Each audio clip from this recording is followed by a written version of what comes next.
गोविंदपुर की बिमला एक बूढ़ी माँ थी। उनके बाल सफेद हो चुके थे, कमर झुक गई थी, लेकिन दिल में अपने बेटे के लिए उतना ही प्यार था जितना बचपन में था। उनका बेटा रवि रवि बचपन से ही बहुत गरीब था। बिमला माँ खेत में मजदूरी करती और लोगों के घर बर्तन धोती और कई बार तो भूखी रहकर अपने बेटे को खाना खिलाती। रवि अक्सर पूछता, माँ तुम खाना क्यों नहीं खाती हो? माँ मुस्कुराती और कहती, मैं खा चुकी हूँ बेटा, मुझे भूख नहीं है। लेकिन सच तो यह था कि वह भूखी ही सो जाती थी। एक बार रवि स्कूल की फीस भरने के लिए माँ से बोला। बिमला के पास पैसे नहीं थे। फिर बिमला ने सोचा, क्यों ना मैं अपना शादी वाला कंगन बेच दूं, जो उनकी शादी की आखिरी निशानी थी। जब बिमला अपनी शादी वाली कंगन दुकान पर ले गई तो दुकानदार ने पूछा, माँ आप इसे क्यों बेच रही हो?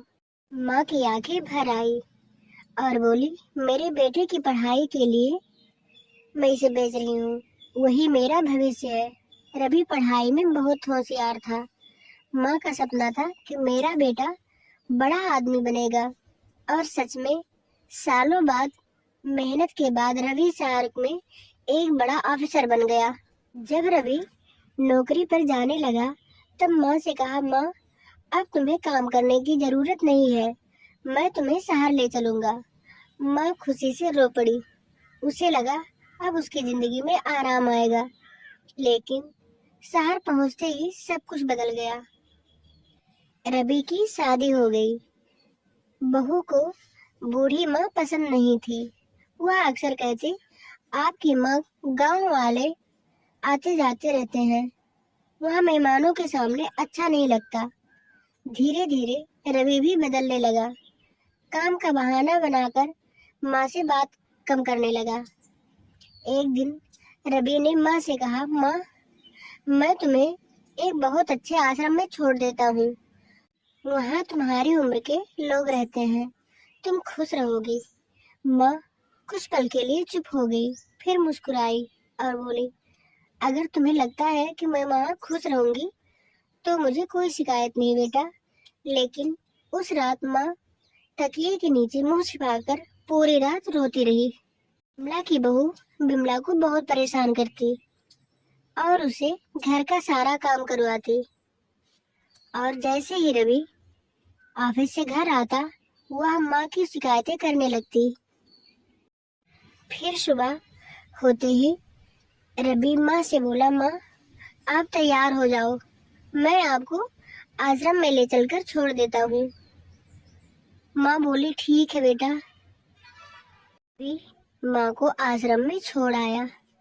आश्रम में रोज सुबह माँ दरवाजे के पास बैठ जाती और हर गाड़ी की आवाज पर उठकर देखती। बिमला को लगता शायद आज उनका बेटा आए, और दूसरी बूढ़ी औरतें पूछती, क्या बेटा मिलने नहीं आता? माँ गर्व से झूठ बोल देती, हाँ बहुत व्यस्त रहता है ना, जल्दी आएगा। असल में महीने साल में बदल गए और रवि कभी नहीं आया। दीपावली आ गई और सारे बुजुर्ग उनके बच्चे लेने आ गए। पूरा आश्रम खाली हो गया। सिर्फ बिमला माँ अकेले रह गई। वह खिड़की से आसमान में पटाखे देख रही थी और धीरे से बोली, रवि तू बचपन में पटाखों से डर जाता था, याद है ना? उसकी आंखें आंसू से भर आते। बिमला बस केवल रवि को ही बुलाती रहती। डॉक्टर ने कहा, अब इनके पास ज्यादा टाइम नहीं है। आश्रम वाले रवि के पास फोन किए, लेकिन वह मीटिंग में व्यस्त था। माँ आखिरी सांसों में सिर्फ एक ही बात कह रही थी, मेरा बेटा कब आएगा? वह जरूर आएगा। दरवाजे की ओर देखते देखते उसकी आंखें हमेशा के लिए बंद हो गई। जब रवि आश्रम पहुंचा तो सब कुछ खत्म हो चुका था। माँ के बिस्तर के पास एक छोटा सा डिब्बा रखा था।